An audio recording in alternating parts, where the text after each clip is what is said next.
मौत से डरते हैं। जब आप इन चीज़ों से डरना छोड़ देते हैं तब आपका कोई कुछ नहीं बिगाड़ सकता। पार्लियामेंट असेंबली में कानून पास हो गया कि अगर इस स्कीम का पैसा आपने लेफ्ट राइट किया, इससे रोड बना दी या ये दिखा दिया कि इसमें दलित लोग भी तो चलेंगे, तो वो सब जेल की सलाखों के पीछे होंगे।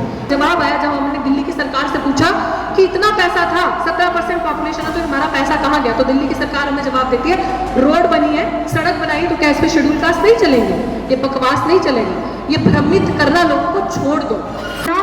इवन की संविधान इतनी खूबसूरत चीज है, उसने अखंड भारत की बात करी और डाइवर्सिटी की बात करी संविधान में। चाहे कोई कितना भी कह ले मैं संविधान से नफरत करता हूं, मैं संविधान को नहीं मानता, इस देश में एक कदम आप चल के दिखा दो बिना संविधान के, तो आपको पता चल जाएगा आपकी और हमारी क्या औकात है। संविधान ने सबको ताकत दी है, सबको हक दिया है, लेकिन शायद हम आज रोजमर्रा की चीजों में, समाज की ऐसी क्रूरताओं में इतना फंस चुके हैं कि हम अपना फर्ज में संविधान को बचाना है।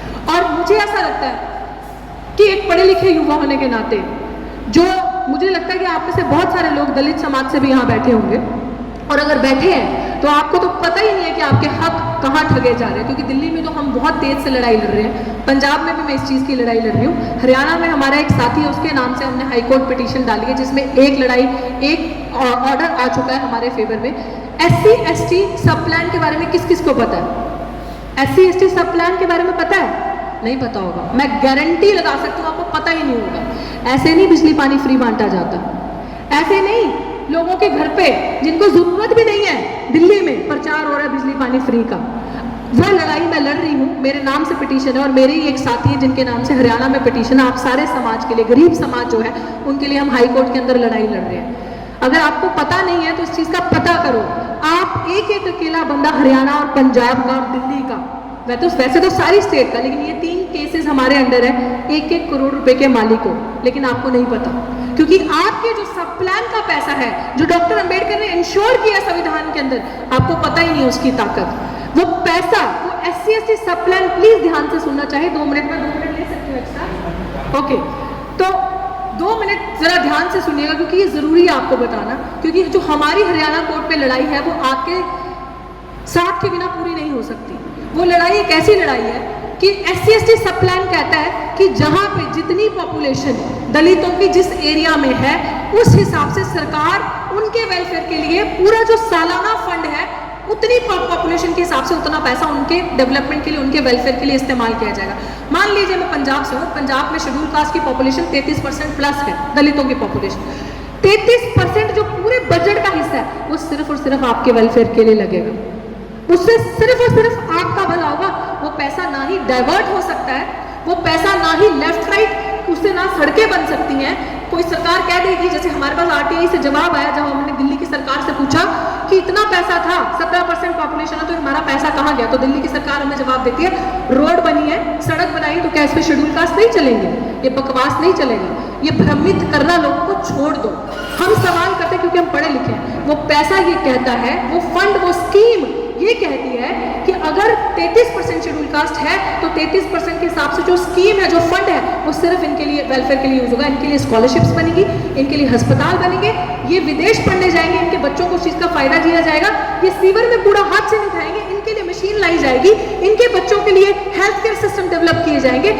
ऐसे, क्योंकि समाज में लड़ाई तो इसी चीज की है ना, एक वर्ग यहाँ है और आप यहाँ है, आप यहाँ है ना, जो गरीब वर्ग है, जो बहुजन समाज की हम बात करते हैं, वो यहाँ है। तो उससे भी एक तो शूद्र हो गए, जिसमें आगे हमारे जाट भाई, गुजर भाई, जट भाई, एक तो शूद्र हो गए, एक हो गए अति शूद्र, जिनका तो जो वर्ण सिस्टम के हिसाब से अगर बात करें, वर्ण में जिक्र ही नहीं है। हम जैसे लोगों का तो वर्ण में जिक्र नहीं है, हम अति शूद्र की गिनती में आ रहे हैं। तो उस समान, वो जो एक गैप बनाया, उसको बराबर करने के लिए, आपके लिए, आपकी कौम के, आपकी कम्युनिटी के जो सूर में, जो बहादुर वीर थे, जो बहादुर जैसे कहते लीडर थे डॉक्टर अंबेडकर जैसे, जो और पढ़े लिखे लोगों ने वो स्कीमों का साथ दिया और उनको कॉन्स्टिट्यूशन में इंश्योर किया ताकि वो बराबरी बने। और आपको पता है, आपके नेता जिनको आप वोट करते हैं, क्या उन्होंने आपको इन स्कीमों के बारे में बताया?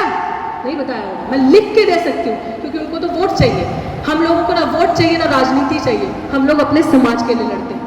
हम लोग आपको जागरूक करने आए हैं कि अगर आप नहीं लड़ेंगे तो आप लोगों के बच्चे सोएंगे भूखे, आप लोगों के बच्चों का भविष्य जाएगा खतरे में, और नई शिक्षा आएगी, नीति आएगी, और उन लोगों के बच्चे जाएंगे विदेश में पढ़ने, और आप लोगों के पैसे से, जिनको नहीं भी जरूरत है, उनके घर में बिजली पानी फ्री जाएगा। क्यों? क्योंकि वो पैसा उनके बापा दादा और बाबा का नहीं था जिससे आज बिजली पानी फ्री का वादा किया जा रहा है। आज बड़े बड़े वादे किए वो आपका पैसा है, आपके वेलफेयर का पैसा है, आपके SC/ST सब प्लान का पैसा है। और मैं कोई भी बात, एक पढ़ी लिखी हूँ और मैंने PhD करी है और मैं ऐसे संगठन से आती हूँ कि हमारे संगठन में कोई भी झूठ नहीं बोलता।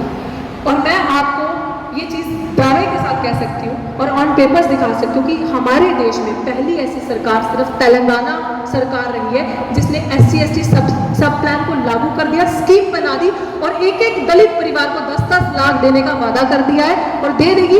और पार्लियामेंट असेंबली में कानून पास हो गया है कि अगर इस स्कीम का पैसा आपने लेफ्ट राइट किया, इससे रोड बना दी या ये दिखा दिया कि इसमें दलित लोग भी तो चलेंगे, तो वो सब जेल की सलाखों के पीछे होंगे। तो अगर तेलंगाना गवर्नमेंट कर सकती है तो क्या हरियाणा गवर्नमेंट नहीं कर सकती, दिल्ली गवर्नमेंट नहीं कर सकती, पंजाब गवर्नमेंट नहीं कर सकती? क्योंकि हम नहीं चाहते कि बाबा साहेब की फोटो का और भगत सिंह की फोटो का मार्केटिंग हो। उनकी बड़ी बड़ी फोटोएं लगा के, सिर्फ उनकी फोटोएं लगा के आप धंधा करें और मार्केटिंग करके उनका नाम बेचें और उनके बच्चों को आप कुछ ना दें, उनके बच्चों के हक आप ठगे। क्योंकि बाबा साहेब किसी दफ्तर की कुर्सी के पीछे नहीं होंगे, बाबा साहेब के बच्चे उस कुर्सियों के ऊपर होंगे। अगर आप ये चीज रियलाइज करेंगे, आपका हक बनता है उन कुर्सियों पे बैठने का, वो आपका अधिकार है। तो और दूसरी चीज, आपको जातियों में तोड़ा जाएगा, आपको नफरतों में डाला जाएगा। लेकिन अगर आप अपनी जिम्मेदारी समझ जाए और आप ऐसे नहीं, अपने अंदर का भी जो मनोभाव है वो हटाइए। मैं पंजाब में भी अभी ये चीज, कल मेरा प्रोग्राम था बहुत बड़ा मोहाली में, मैं वहां पे भी ये चीज कह के आई, ये जिम्मेदारी सिर्फ हमारे जट समाज की नहीं है, ये जिम्मेदारी दलित समाज की मुक्त नहीं। अगर हम दूसरे को मनुवादी कहते हैं तो 4 उंगलियां आपकी तरफ भी है, पहले आप अपने अंदर देखिए। ये तो चमार समाज से है, ये वाल्मीकि है, ये रविदासिया है, इनसे नहीं। क्या आप दूसरों को कहते हैं आप रोटी बेटी का संबंध करते हैं? बहुत सारी ऐसी एग्जाम्पल मेरे सामने है जो हम नहीं करते। हमारा आपसी भाईचारा तभी बनेगा जब हम इस सारी नफरत की चीजें उठाकर, जट भी हमारा है, जाट भी हमारा है, गुर्जर भाई भी हमारा है, दलित के अंदर बाबा साहब ने तो सारी जातियां खत्म करके आपको कॉन्स्टिट्यूशन के अंदर एक टर्म दे दी, शेड्यूल कास्ट। आपको सिर्फ शेड्यूल कास्ट क्या है?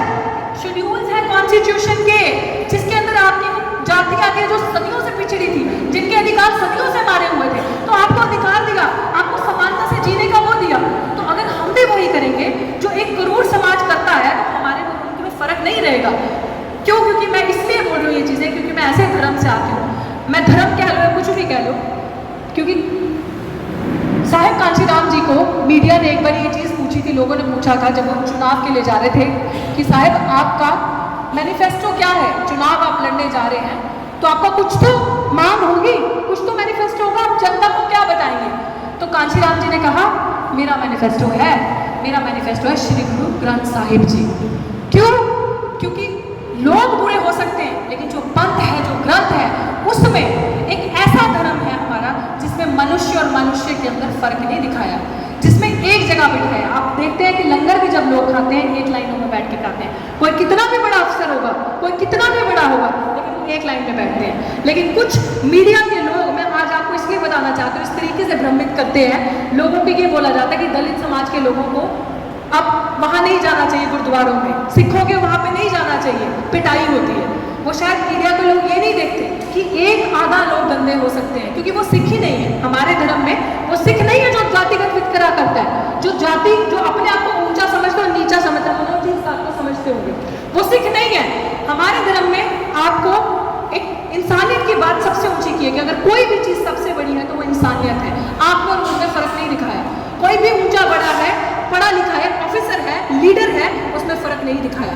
तो मुझे ये चीज लगती है कि कुछ मैंने मीडिया के लोगों को थोड़े दिन बोलते सुना था कि आप सिखों से दूर रहें, दलित समाज को बरगलाया जा रहा था। तो मेरी सबसे बड़ी रिस्पॉन्सिबिलिटी बनती है आपकी इस माध्यम से ये बताना कि वही गुरुद्वारे हैं, वही गुरुद्वारे जिनमें 24 घंटे लंगर लगता है, लोग खाना खाते हैं बैठ के, पता नहीं कितने लोग भूखे सोते होंगे उन गुरुद्वारों में जाके। शायद कितने हमारे दलित पिछड़े समाज के, गरीब समाज के लोग वहाँ पे दिन रात पेट भर के खाना खाते हैं। ये हमारे गुरुओं की सिखलाई है।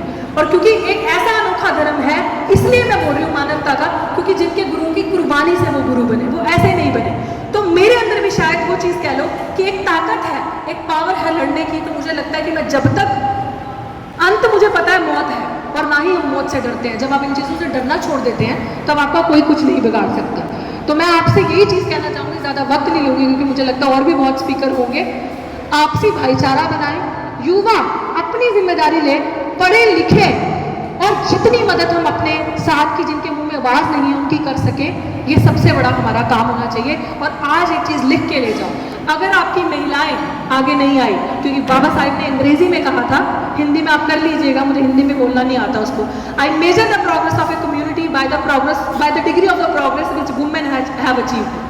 कहते कि मैं एक एक्सप्लेन करके दिखाती हूँ, मैं एक समाज की तरक्की तभी समझूंगा जब उस समाज की महिलाओं ने कितनी तरक्की की है, तब मेरी नज़र में वो समाज असली तरक्की किया हुआ है। तो आप यहाँ से प्रण लेके जाएं कि जब भी आप इस तरीके से घर से बाहर आएँ तो अपनी बहन, बेटी, माँ को या दोस्त को प्लीज़ इस तरीके की सोशल एक्टिविटीज़ में ज़रूर लेके आएँ। और अंत में मनोज जी, आपका बहुत बहुत शुक्रिया, मैं आपका धन्यवाद करती हूँ कि आपने इस तरीके से प्रोग्राम किए।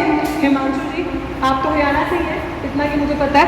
आप सबका बहुत बहुत शुक्रिया जितने भी साथी बैठे हैं कि आए। और इस तरीके से मुझे लगता है कि अगर हम साथ हो जाएं, खासकर युवा अगर एक साथ हो जाए, तो मुझे नहीं लगता बड़ी बात है, 2024 में ही दिखा देंगे कहाँ जाती है ये दौड़। क्योंकि बहुजन 85% मूल निवासी ऐसे नहीं है। मूल निवासी हम तो मेहनत कश लोग हैं। मेहनत से अगर हमारे पूर्वजों ने तो मरे जानवर से चमड़ा बनाया और रोजगार किया, तो हम लोग बहुत कुछ कर सकते हैं। तो मेरी आपसे यही एक रिक्वेस्ट है, अगर आप जुड़ना भी चाहते हो तो मुझसे जुड़ सकते हैं, मैं अपना कार्ड सबको दे दूंगी। मेरी तरफ से मैं आपको यहाँ से फुल गारंटी देती हूँ कि किसी भी किस्म का अगर आपको लीगल सपोर्ट चाहिए होगा, लीगल सपोर्ट किसी भी किस्म का, अगर आपके साथ कोई अट्रोसिटीज़ हुई है या कोई भेदभाव हुआ है या कोई लड़ाई है, निजी है तो उसका मुझे नहीं पता, अगर सामाजिक है तो हमारी टीम की तरफ से मैं मनोज जी को ये आश्वासन देती हूँ कि हमारी टीम पूरे तरीके से लीगल सपोर्ट में आपके पीछे खड़ी रहेगी। किसी को भी लीगल सपोर्ट मतलब कानूनी सपोर्ट अगर किसी को भी चाहिए होगा तो मैं doctor Ritu Singh, mission safe constitution से 24/7 आपके साथ हूँ। जय भीम, जय भारत, जय संविधान। वाहिगुरू जी का खालसा।